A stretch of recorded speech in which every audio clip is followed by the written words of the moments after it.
The golden age of steam. Railways.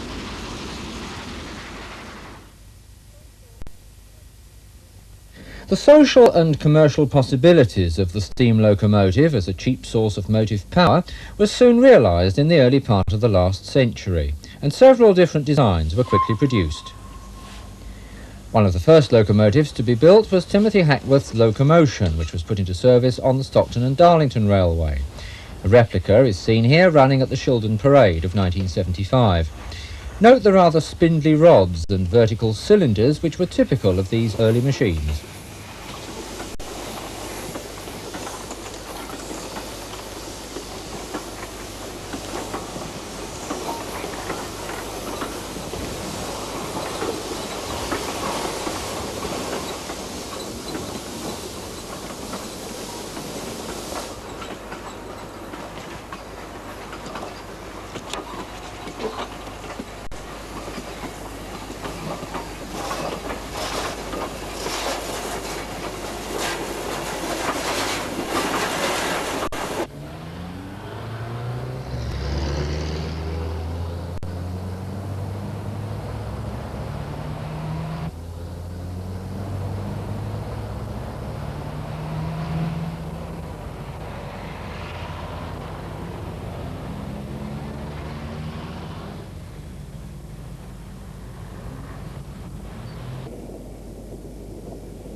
A rather lofty sans-pareil showing its paces.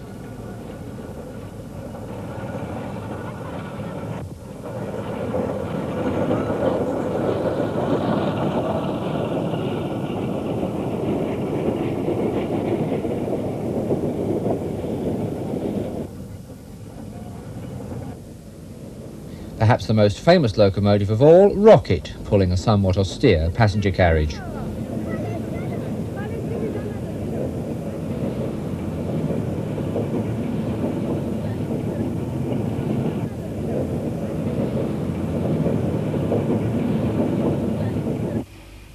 Lion, a locomotive that achieved fame in the film The Titfield Thunderbolt.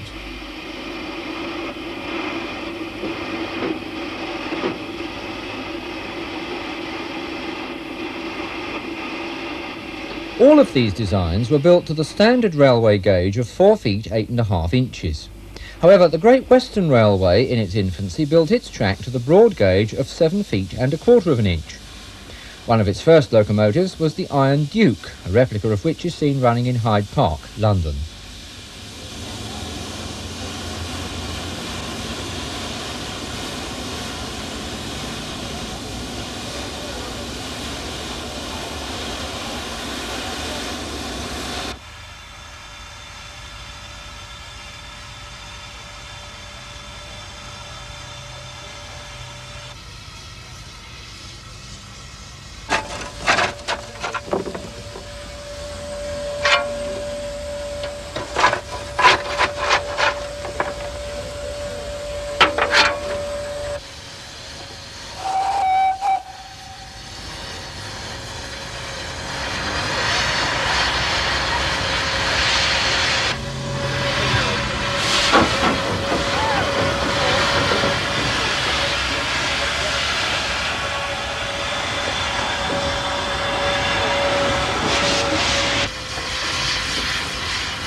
The rather quaint-looking passenger carriages of this period were patterned on horse coaches in use at the time, and they were probably just as uncomfortable. The development of steam locomotives was quite rapid, and they began to take on a familiar shape.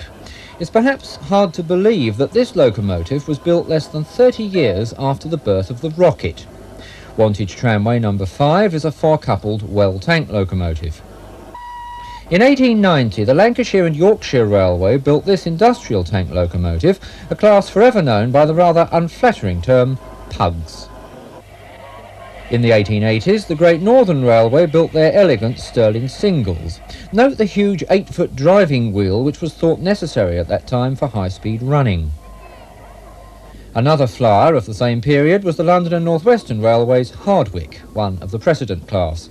This particular locomotive became renowned for its exploits over the Crewe to Carlisle line, achieving high speeds with heavy trains over this difficult route. Meanwhile, railway carriages were being developed, providing more comfort and safety for the traveller. Non-corridor stock, such as seen here, was common at the end of the last century.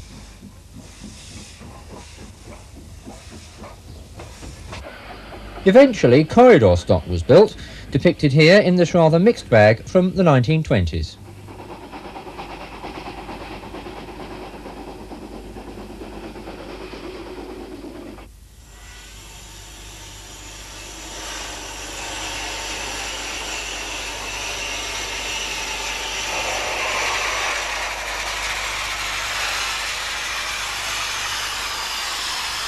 Some of the major companies introduced observation coaches which provided an all-round view, and they proved to be popular with travellers.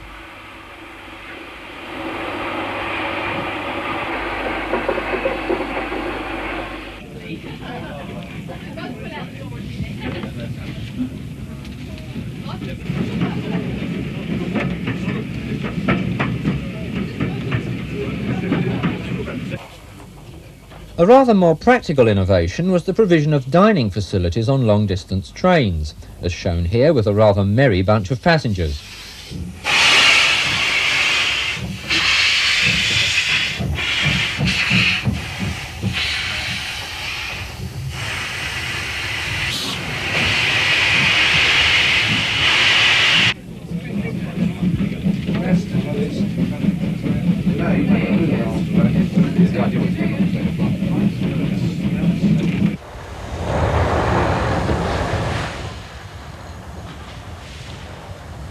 As trains grew longer and heavier, more powerful locomotives were needed. The Great Western Railway at their Swindon works built a stationary test bed which enabled a controlled evaluation of the locomotive's consumption of coal and water, as well as their all-important hauling power.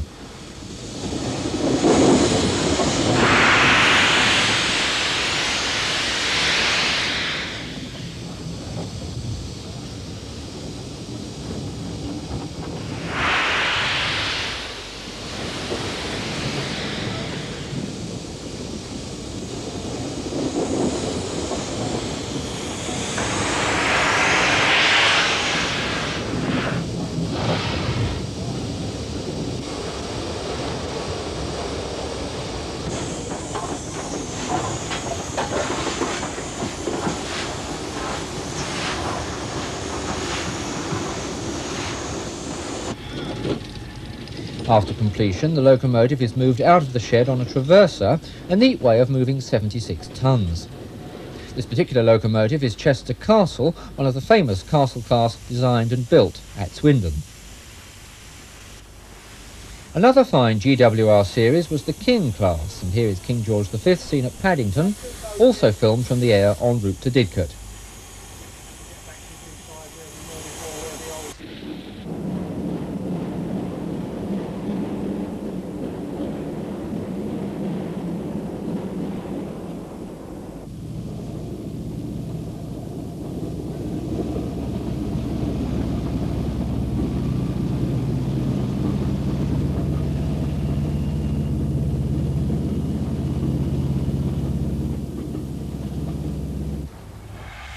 In the 1930s, both the London Midland and Scottish and London and North Eastern Railways built locomotives that were streamlined in an attempt to reduce wind drag at high speeds.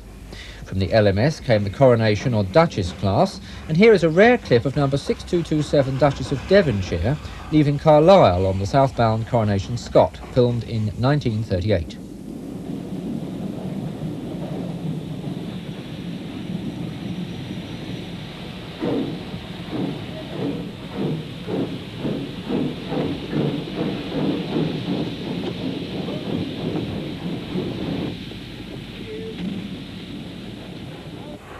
From the LNER came the A4 class designed by Sir Nigel Gresley.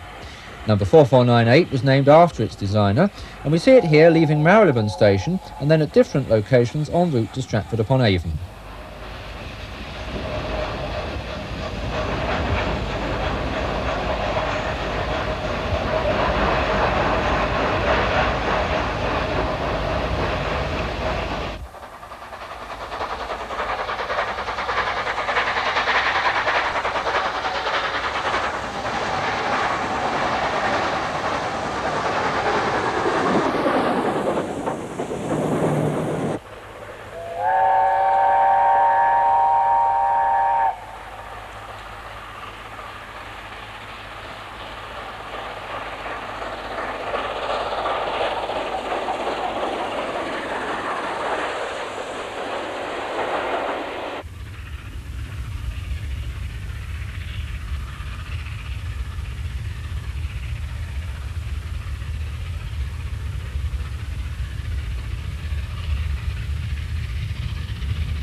Away from the hustle and bustle of main lines, there was still much of interest to be seen. Branch lines had a charm all of their own as they wove their way around the countryside. The Marlow to Bourne End branch in Buckinghamshire was typical of rural railways and still retained much of its GWR character. The engine, by the way, was one of that company's 1400 series.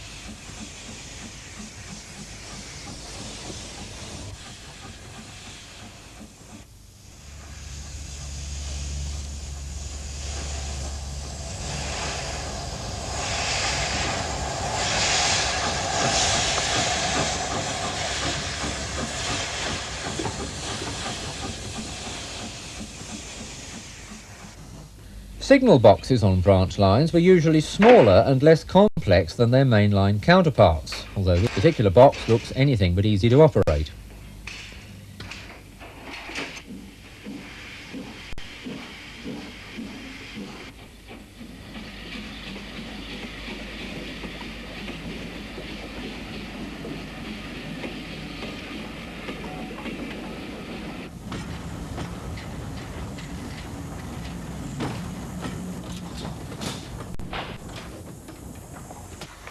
Yet another feature of branch lines was the daily goods train shunting back and forth and dropping off or collecting the odd wagon or two.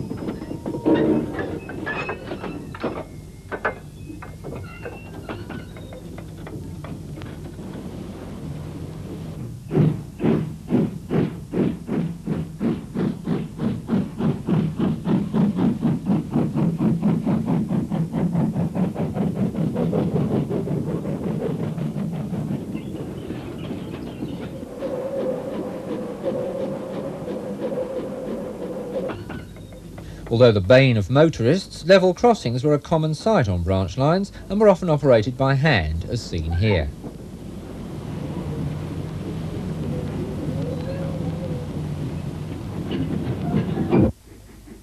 It would be hard to imagine a greater contrast to the idyllic way of life on branch lines than Clapham Junction, which with its 17 platforms and volume of traffic represents the busiest railway in the world. Almost all the locomotives shown here were built by the Southern Railway and are very much on home territory.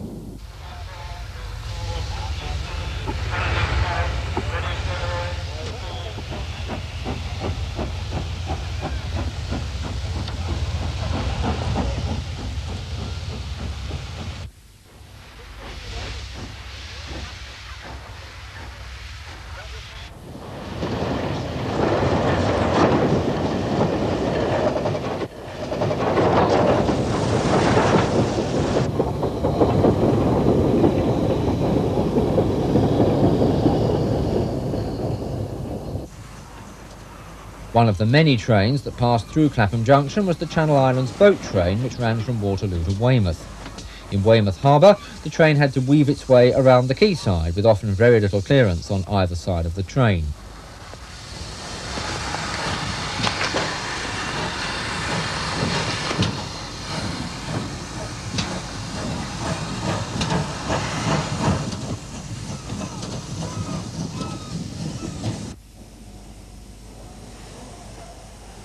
In the 1950s, British Rail started to introduce diesel-electric locomotives on both passenger and freight trains. With ever-increasing numbers being introduced, it became obvious that the writing was on the wall for steam.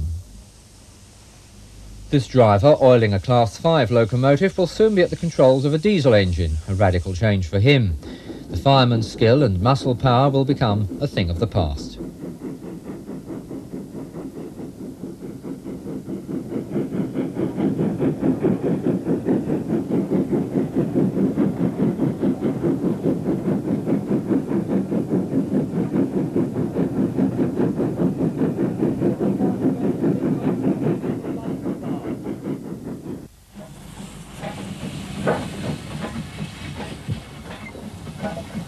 In the 60s, redundant steam locomotives were laid up in their hundreds at locomotive power depots, such as this rather sorry row of Britannias, Class 9s and Ivat 4MTs. The same shed had at least Jubilee Class Alberta and Britannia Class John of Gaunt in steam.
Most of them ended up in scrapyards such as this, where the welder's torch showed no mercy.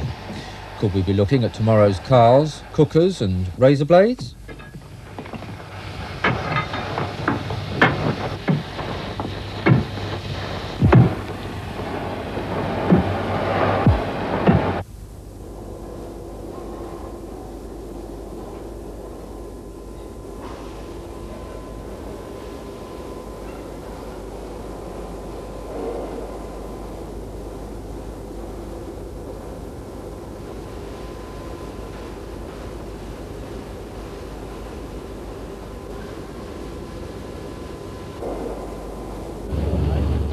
Fortunately, due to the foresight and dedication of many people and societies, an ever-increasing number were saved for preservation. One of those saved was the LMS Duchess of Sutherland, which spent most of its life on express passenger trains between London, Glasgow and Perth. Another one to be preserved was Jubilee Class Bahamas, seen here at Hunslet Shed, Leeds in 1967 and looking immaculate.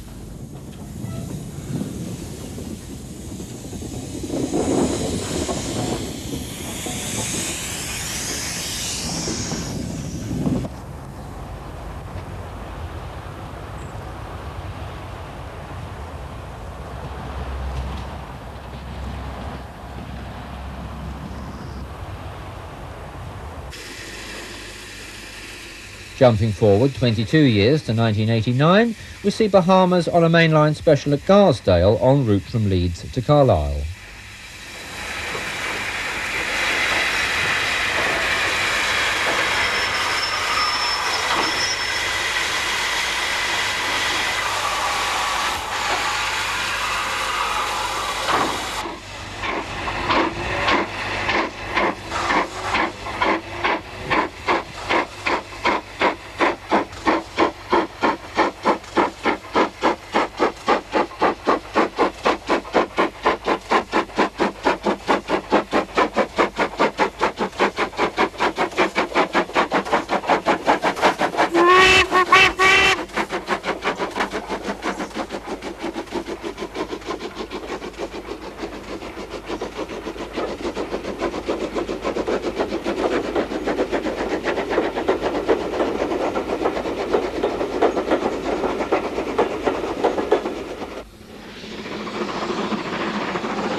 Other famous locomotives to join the preservation ranks included Greene King, Sir Nigel Gresley, Flying Scotsman and Sir Lamiel, to name but a few.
One of the most popular and appealing is Flying Scotsman, seen here in fine form, first at Marylebone and then at Denham on the High Wycombe line.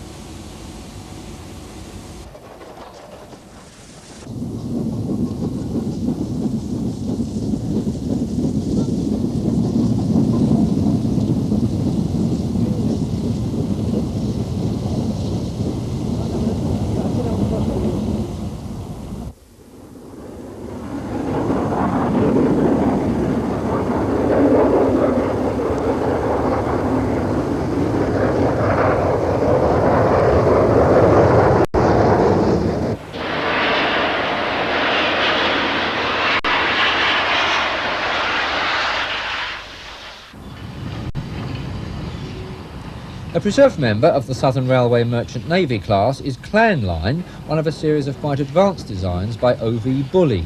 Originally built with an enclosed casing, they were all later defrocked. The loco is seen here leaving Marylebone at the head of a Shakespeare Express.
In 1934, the LMS introduced their Series 5 mixed traffic locomotives, known to railwaymen and enthusiasts alike as Black Fives. In service, they turned out to be the most versatile class of locomotive that company had ever built. They lasted right through to the end of steam on British Rail.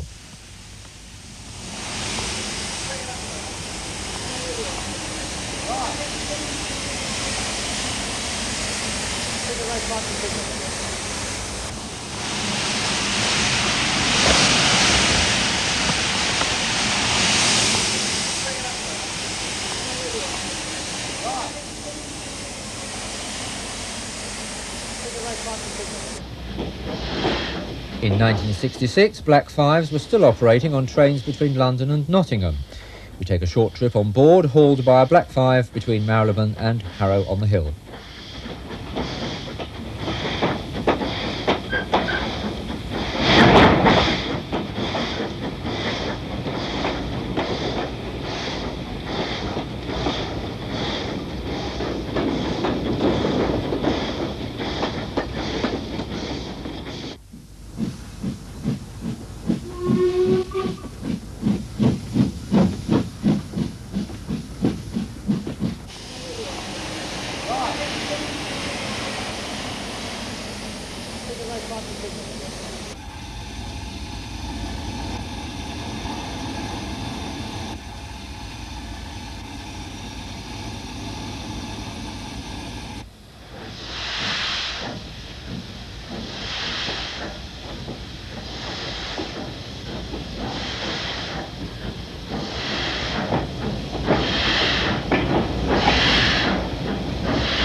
The two shown here are on the last official steam train to be run by British Rail on the 11th of August 1968.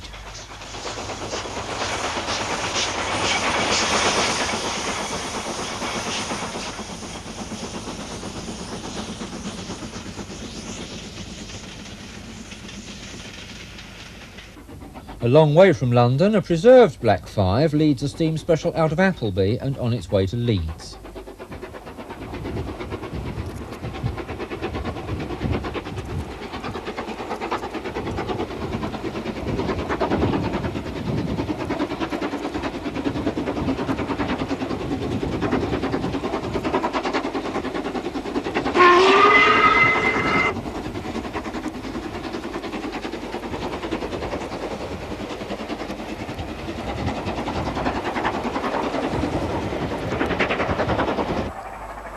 One of the most famous of all steam locomotives is the LNER A4 Mallard, and rightly so, as it's the proud holder of the world's speed record for a steam locomotive, 126 mph, achieved in 1938, although this scene is a far cry from Mallard's heady days on the East Coast Main Line.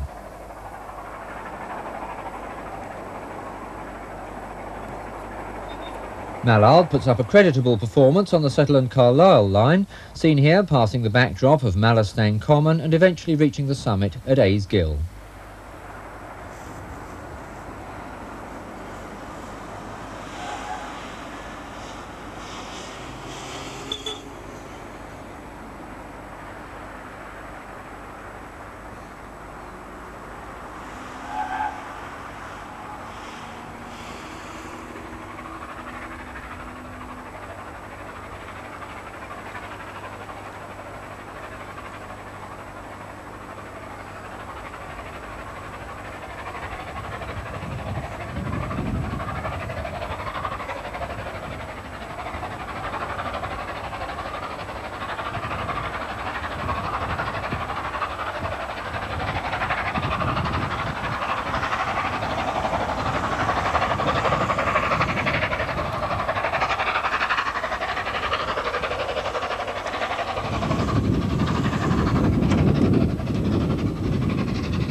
A source of much pleasure and perhaps education to many people are Britain's preserved railways.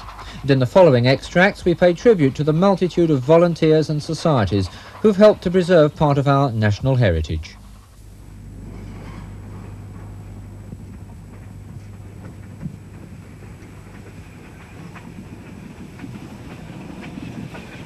The very well-known Bluebell Railway in Sussex. Amongst one of the first preservation schemes in the country, it's been very successful in recreating the atmosphere of a Southern Railway junction here at Horsted Canes. This station was once quite a busy place with connections to East Grinstead and Lewes, and there was an electrified link to Haywards Heath on the main Brighton line.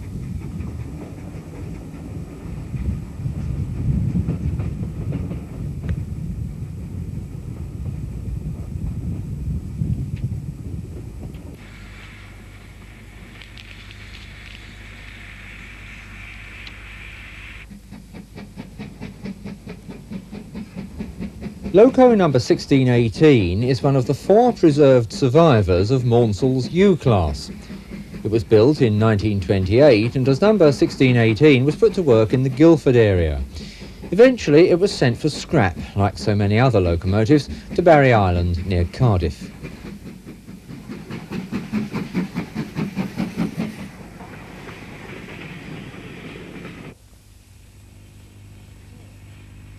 The Class 4 is on duty today and takes its turn to haul heavy trains up the incline to the south of the station.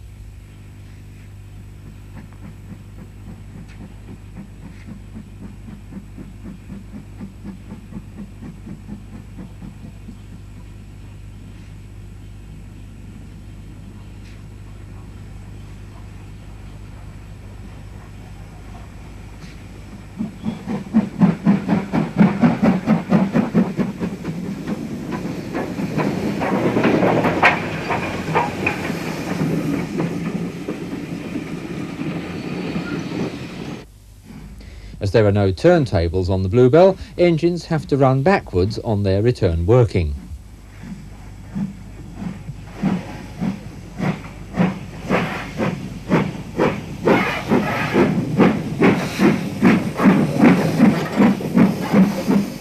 Today it's hauling a fine collection of Southern Railway coaches, all restored in the large workshops here at Horsted Canes.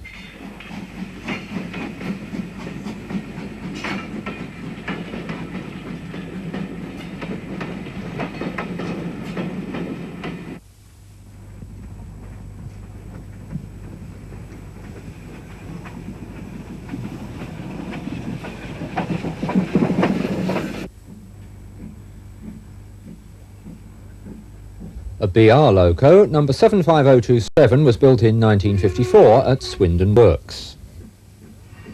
A total of 80 were built and this one came to the Bluebell in 1969.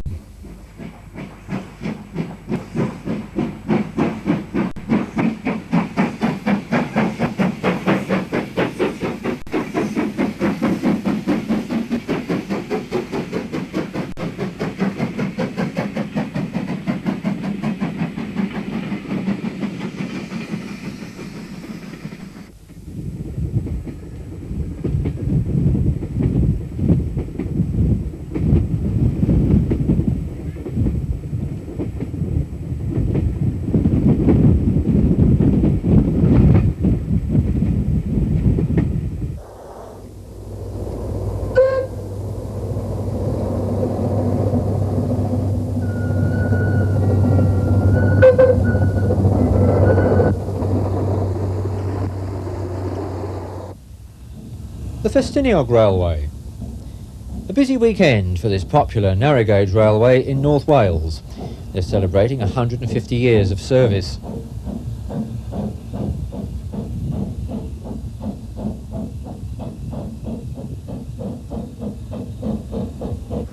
Boston Lodge Works are open to visitors and a great many locomotives are in steam and running around.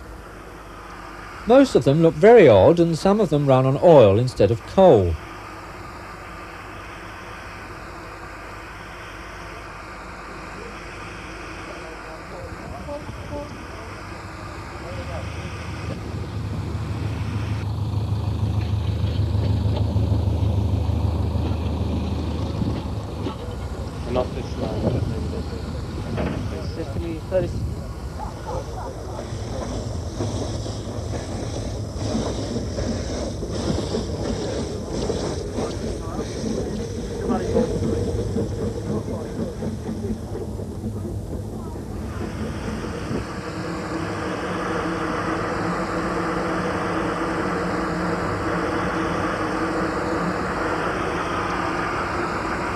Prince is one of the oldest locos here still in service. It will soon be taking its turn to haul the many extra trains laid on for this special weekend.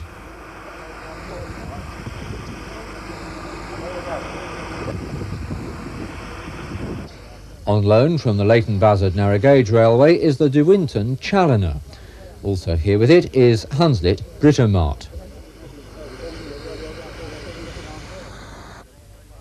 Originally, trains ran by gravity down the line from the quarries carrying slate. So today, a replica train has been made up and is giving demonstration runs. But first, it's steam-hauled up the line and afterwards will return to Minforth station by gravity, but with railway staff to control it.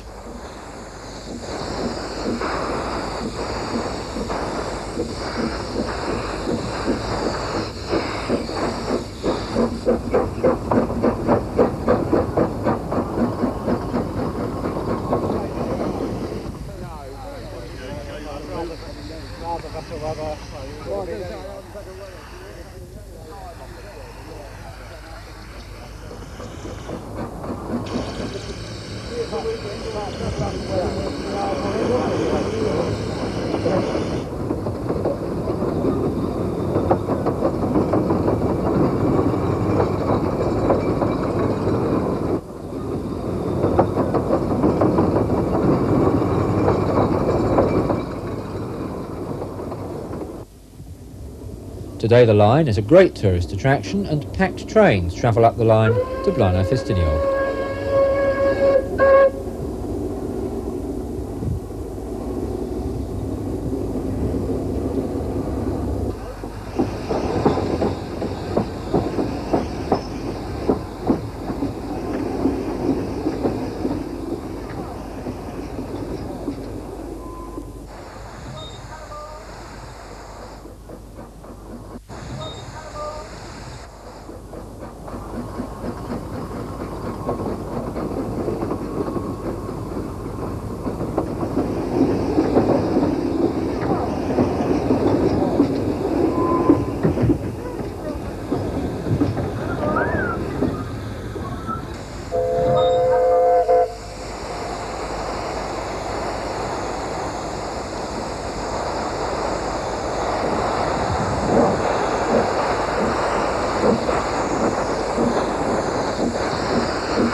The heavy trains all demand double heading for the large number of passengers being carried on this special weekend.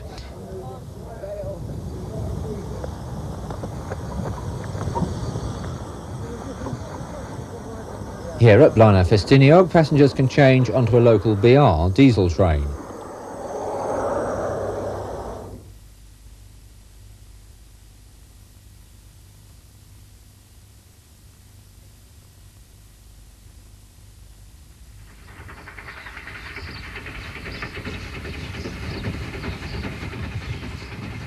This train is travelling over a recently reopened section of the railway.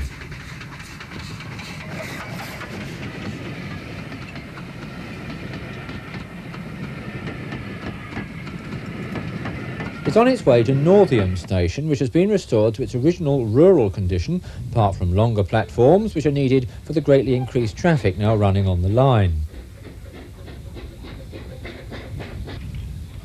Today the section is open to the general public for the first time, and this is the first train to enter the station. Regular services last ran to Northiam in 1954, when the whole line was closed down by British Railways.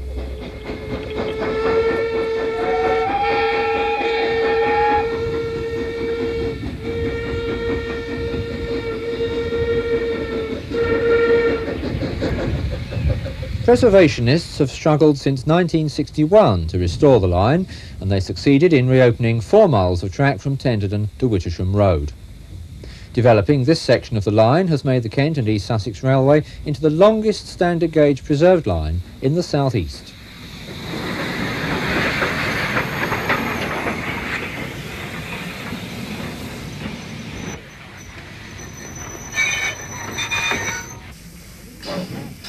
A typical locomotive of the line, the Terrier, was used on the railway for many years, even in BR days.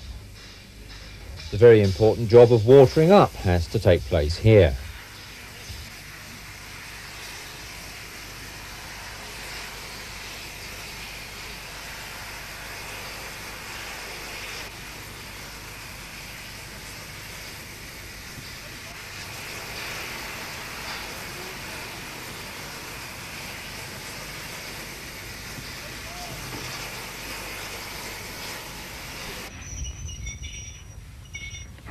The locos soon run round their train and couple up for the return journey.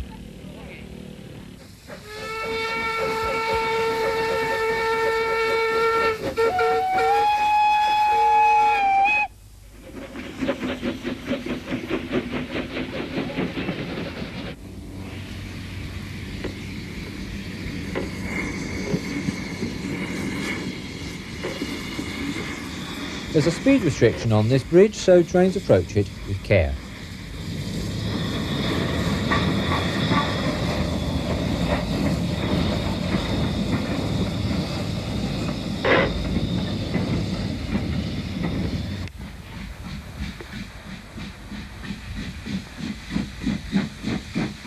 An untypical loco here today, the American-built USA tank is also on duty. These locos were called switchers or shunters in this country. Two of them arrived on the line in 1968. One of the USA locos has been in service on and off since it arrived on the line, but the other one was dismantled and lay in bits for many years. Plans are in hand to rebuild it again, as its haulage power is now needed more than ever.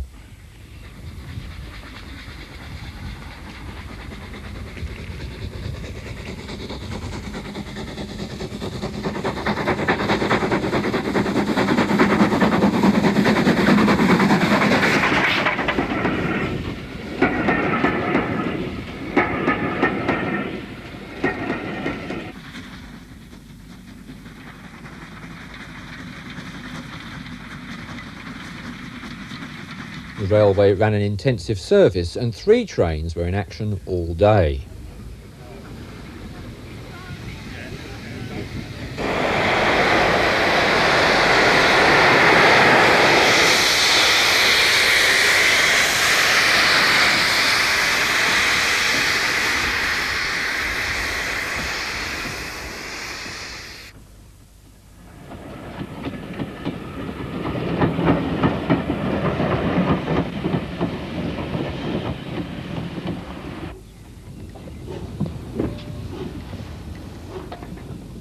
The Flockton Flyer was the starring engine in a television serial some years ago.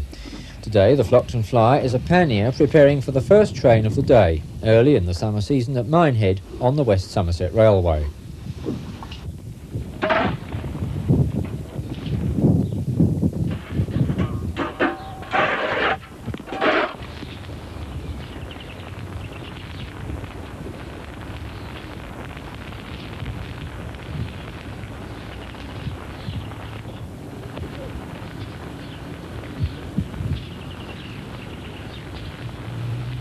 The very open platform at Minehead offers no shelter when a sudden downpour greets the loco joining its train for the day.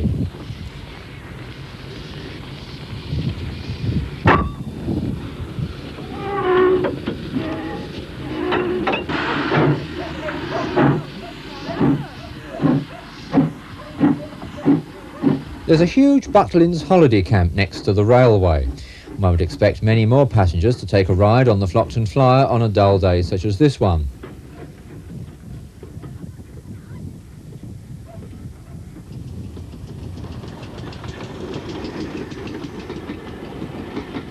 After a pleasant run beside the sea, the pannier tank soon arrives at Blue Anchor. At this time, the railway had to use a diesel train on part of the line, so passengers would change over to it at Blue Anchor station. The signalman also has to work the level crossing gates.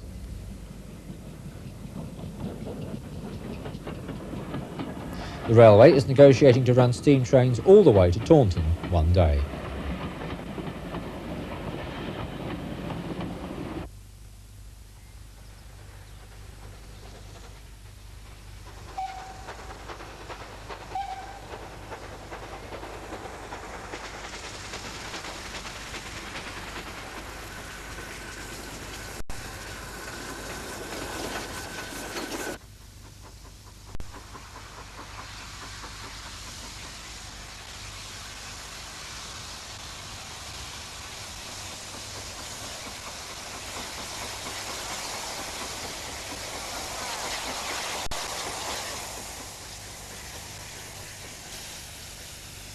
At Hurston Halt, a double-headed train arrives.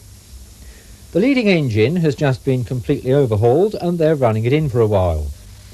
The Swanage Railway don't own many locos and they have to borrow them from other lines.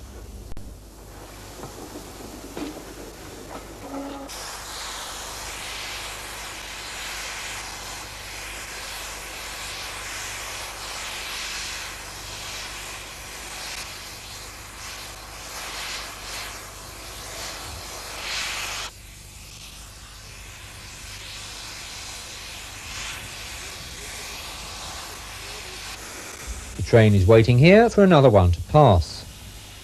It comes in hauled by a newly borrowed XGWR loco.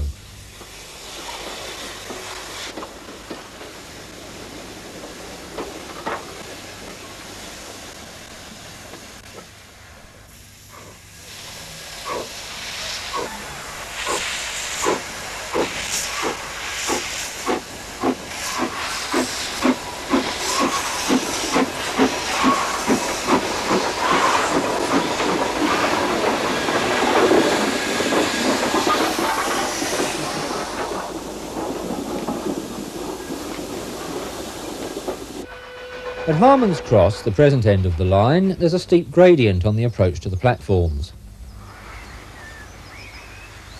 It's Friends of Thomas Day on the railway, hence the funny faces on the locomotives. Many railways have theme days as they help to generate more passengers.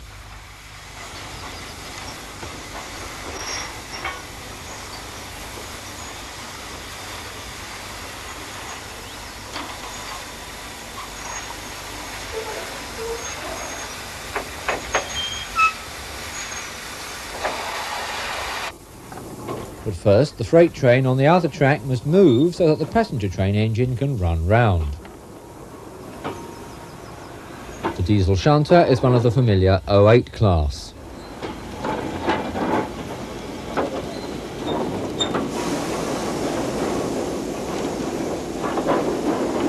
The railway is laying track beyond Harman's Cross towards Corfe. Several bridges have had to be completely rebuilt, and the company hope to be running trains right through to Corfe in 1991.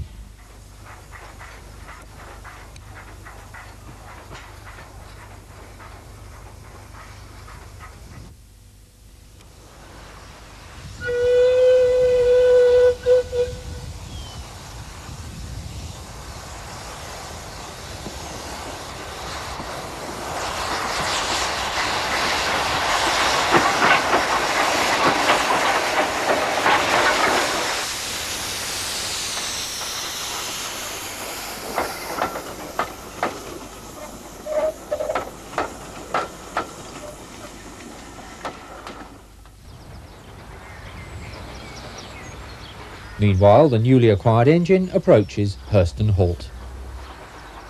It's one of the ex-Great Western class 56XX062s, kindly loaned by the Telford Horsey Steam Trust. It arrived on the line in March 1990.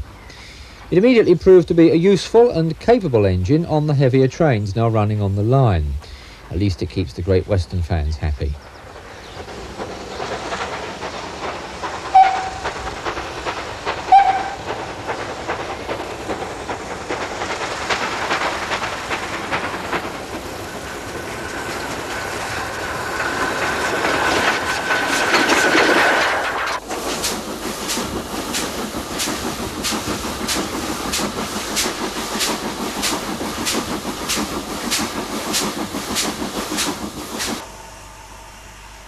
Ropley Shed on the Watercress Line. Although specialising in ex-London and South Western engines, they have quite a variety of others here too.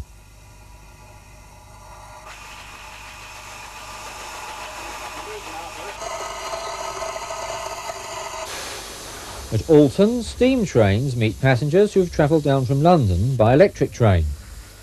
The first train out today is hauled by Bodmin, a rebuilt West Country class locomotive.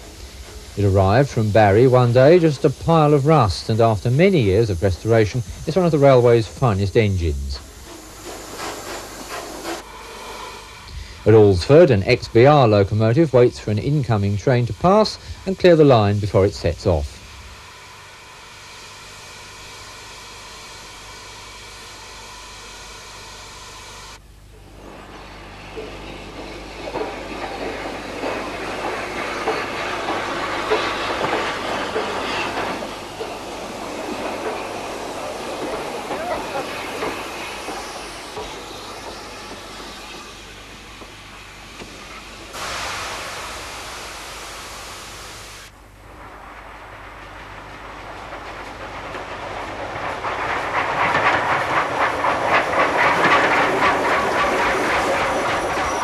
On this bright November day, the first of the Santa specials are running.